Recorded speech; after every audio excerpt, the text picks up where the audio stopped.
ओम शांति। 6 मई 2024। बाबा के महावाक्य। मीठे बच्चे, इस जन्म के पापों से हल्का होने के लिए बाप को सच सच सुनाओ और पिछले जन्मों के विकर्मों को योग अग्नि से समाप्त करो। प्रश्न: खुदाई खिदमतगार बनने के लिए कौन सी एक चिंता फुरना चाहिए? उत्तर: हमें याद की यात्रा में रहकर पावन जरूर बनना है। पावन बनने का फुरना चाहिए, यही मुख्य सब्जेक्ट है। जो बच्चे पावन बनते हैं वही बाप के खिदमतगार बन सकते। बाप अकेला क्या करेगा? इसलिए बच्चों को श्रीमत पर अपने ही योग बल से विश्व को पावन बनाकर पावन राजधानी बनानी है। पहले स्वयं को पावन बनाना है। ओम शांति। यह तो जरूर बच्चे समझते हैं, हम बाबा के पास जाते हैं रिफ्रेश होने के लिए। वहां सेंटर्स पर जब जाते हैं तो ऐसे नहीं समझ सकते। तुम बच्चों की बुद्धि में है बाबा मधुबन में है। बाप की मुरली चलती ही है बच्चों के लिए। बच्चे समझेंगे हम जाते हैं मधुबन में मुरली सुनने। मुरली अक्षर श्री कृष्ण के लिए समझ लिया है। मुरली का अर्थ कोई और नहीं है। तुम बच्चों को अब अच्छी तरह से समझ आई है ना? बाप ने समझाया है और तुम फील करते हो। बरोबर हम बहुत बेसमझ बन पड़े थे। ऐसे कोई भी अपने को समझते नहीं हैं। यहाँ जब आते हैं तब निश्चय बुद्धि होते हैं। बरोबर हम बहुत बेसमझ बन गए थे। तुम सतयुग में कितने समझदार विश्व के मालिक थे। कोई मूर्ख थोड़े ही विश्व के मालिक बन सकते हैं। यह लक्ष्मी नारायण विश्व के मालिक थे।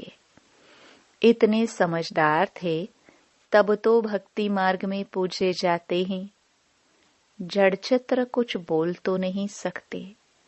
शिव बाबा की पूजा करते हैं, वह कुछ बोलते हैं क्या?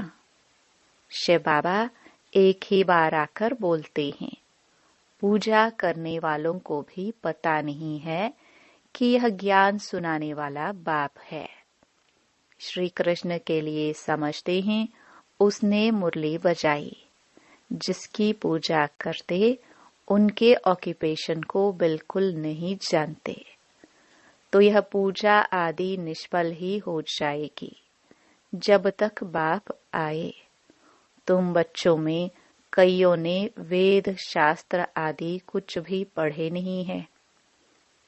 अब तुम्हें एक सत्य बाप पढ़ा रहे हैं। तुम समझते हो बरोबर सच्चा पढ़ाने वाला एक ही बाप है। बाप को ही कहा जाता है सत्य। नर से नारायण बनने की सच्ची कथा सुनाते हैं। अर्थ तो ठीक है, सत्य बाप आते हैं। अब नर से नारायण बनना है तो जरूर सतयुग स्थापन करेंगे ना। पुरानी दुनिया कलयुग थोड़ी बनेंगी। कथा सुनने समय यह कोई को बुद्धि में नहीं होता है कि हम नर से नारायण बनेंगे। अभी तुमको नर से नारायण बनने का राजयोग सिखलाते हैं। यह भी कोई नई बात नहीं। बाप कहते हैं मैं कल्प कल्प आकर समझाता हूँ। युगे युगे कैसे आऊंगा? ब्रह्मा का चित्र दिखाकर तुम समझा सकते हो। यह रथ है। यह है बहुत जन्मों के अंत का जन्म, पतित। अब यह भी पावन बनते हैं, हम भी बनते हैं। सिवाय योग बल के कोई पावन बन नहीं सकता। विकर्म विनाश हो न सके। पानी में स्नान करने से कोई पावन नहीं बनते। यह है योग अग्नि।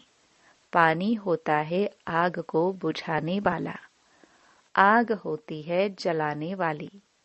तो पानी कोई आग तो नहीं है जिससे विकर्म विनाश हो।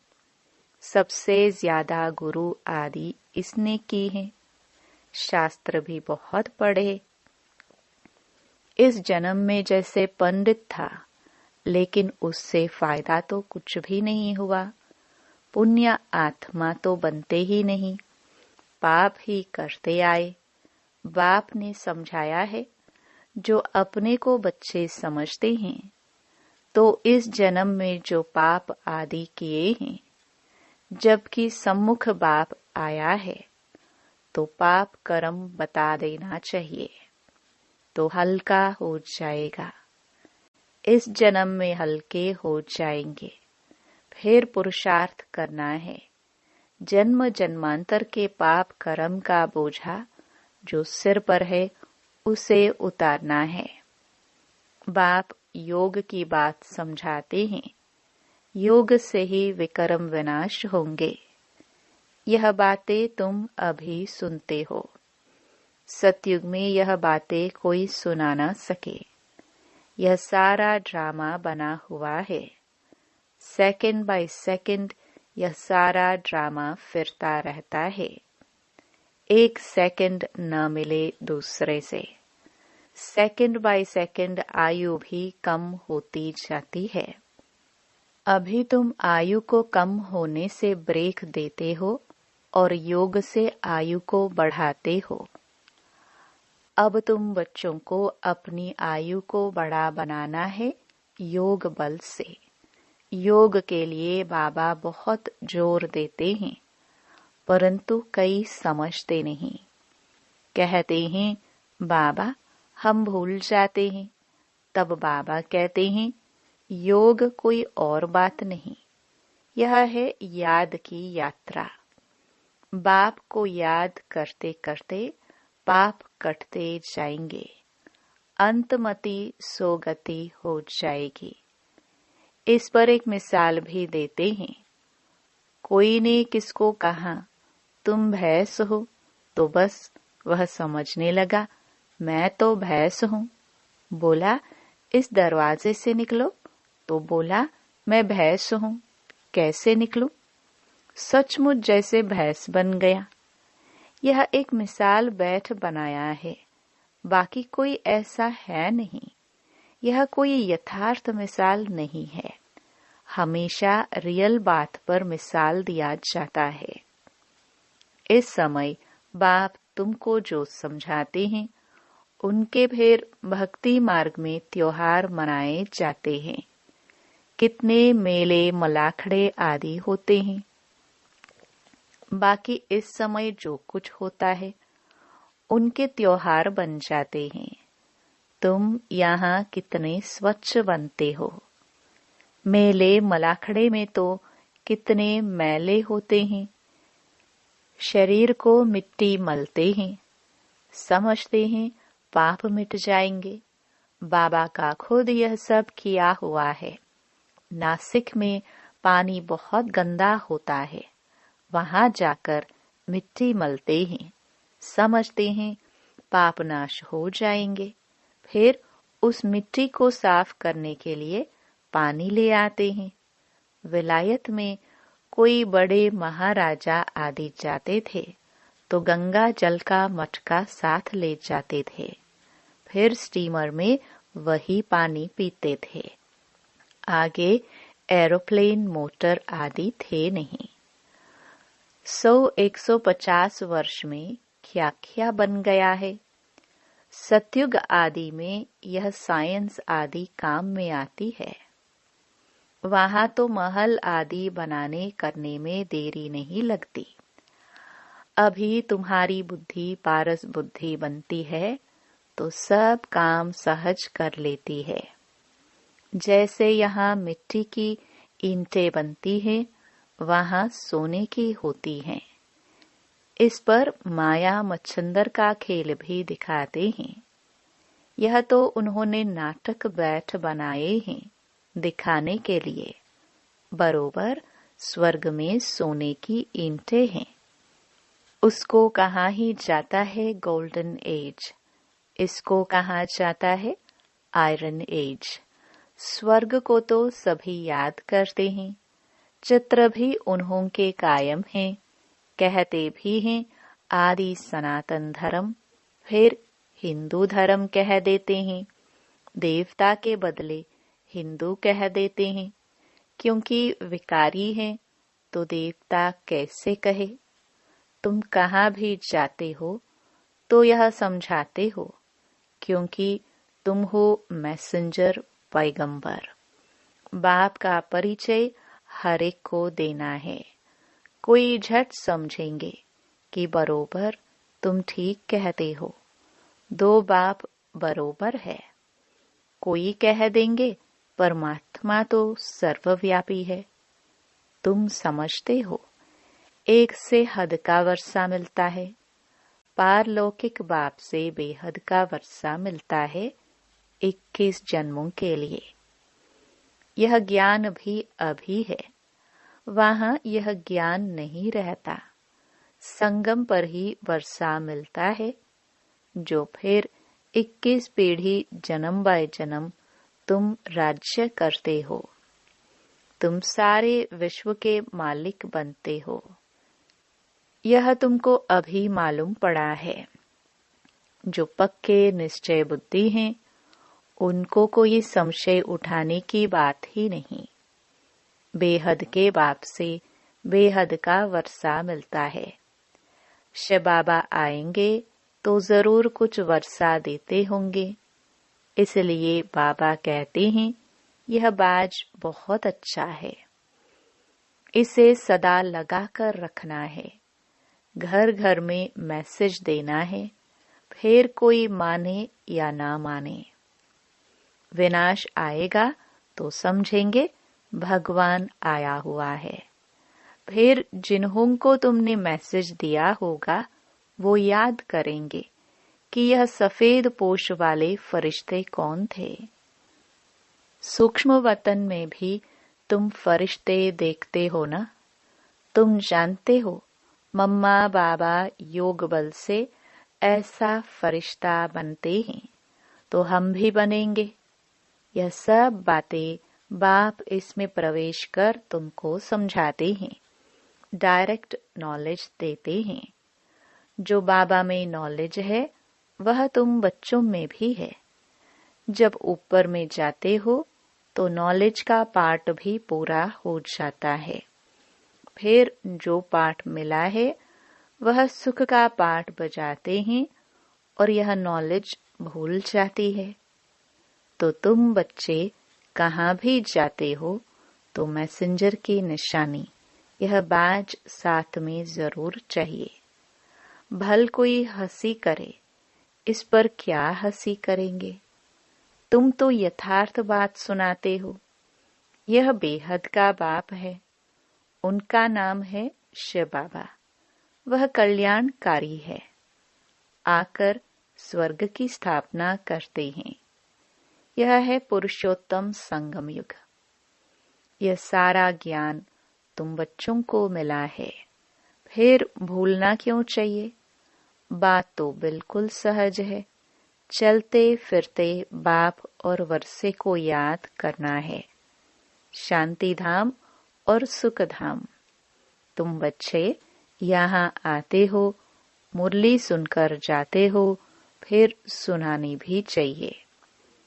ऐसे नहीं सिर्फ एक ही ब्राह्मणी मुरली चलाए। ब्राह्मणी को आप समान बनाकर तैयार करना चाहिए, तब बहुतों का कल्याण कर सकेंगे। अगर एक ब्राह्मणी कहाँ चली जाती है तो दूसरी क्यों नहीं सेंटर चला सकती। क्या धारणा नहीं की है। स्टूडेंट को पढ़ने और पढ़ाने का शौक चाहिए। मुरली तो बहुत सहज है, कोई भी धारण कर क्लास करा सकते हैं। यहाँ तो बाप बैठे हैं। बाप बच्चों को कहते हैं, कोई भी बात में संशय नहीं होना चाहिए। एक बाप ही है जो सब कुछ जानते हैं। एक ही एम ऑब्जेक्ट है, इसमें कोई प्रश्न आदि पूछने का भी नहीं रहता। सुबह को भी बैठ बच्चों को याद की यात्रा में मदद करता हूँ। सारे बेहद के बच्चे याद करते हैं। तुम सब बच्चों को इस याद की मदद से सारे विश्व को पावन बनाना है। इसमें ही तुम अंगुली देते हो। पवित्र तो सारी दुनिया को बनाना है ना, तो बाप सभी बच्चों पर नजर रखते हैं ना। सब शांति धाम में चले जाए, सबका अटेंशन खिंचवाते हैं। बाप तो बेहद में ही बैठेंगे। मैं आया हूँ सारी दुनिया को पावन बनाने। सारी दुनिया को करंट दे रहा हूँ तो पवित्र हो जाए। जिनका पूरा योग बल होगा वह समझेंगे बाबा अभी बैठकर याद की यात्रा सिखला रहे हैं, जिससे विश्व में शांति होती है। बच्चे भी याद में रहते हैं तो मदद मिलती है। मददगार बच्चे भी चाहिए ना। खुदाई खिदमतगार निश्चय बुद्धि ही याद करेंगे। तुम्हारी पहली सब्जेक्ट है ही पावन बनने की। गोया तुम बच्चे निमित्त बनते हो बाप के साथ। बाप को बुलाते ही हैं, हे पतित पावन आवो। अब वह अकेला क्या करेगा? खिदमतगार चाहिए ना। तुम जानते हो हम विश्व को पवित्र बनाकर फिर सारे विश्व पर राज्य करेंगे। बुद्धि में जब ऐसा निश्चय होगा तब नशा चढ़ेगा। तुम बच्चे जानते हो हम बाप की श्रीमत से अपने योग बल से अपने लिए राजधानी स्थापन कर रहे हैं। यह नशा चढ़ना चाहिए। यह है रूहानी बात। बच्चे समझते हैं हर कल्प बाबा इस रूहानी बल से हमको विश्व का मालिक बनाते हैं। यह भी समझते हो कि शिव बाबा आकर स्वर्ग की स्थापना करते हैं। अभी सिर पर इस याद की यात्रा का ही फुरना है। पुरुषार्थ करना है। धंधा आदि करते भी याद की यात्रा रहे। एवर हेल्दी बनाने के लिए बाप कमाई बड़ी जबरदस्त कराते हैं। इस समय सब कुछ भुलाना पड़ता है। हम आत्माएं जा रही हैं। आत्म अभिमानी बनने की प्रैक्टिस कराई जाती है। खाते पीते चलते फिरते यह क्या बाप को याद नहीं कर सकते? कपड़ा सिलाई करते बुद्धि योग बाप की याद में रहे। बहुत सहज है। यह तो समझते हो 84 का चक्र पूरा हुआ है। अभी बाप हम आत्माओं को राजयोग सिखलाने आए हैं।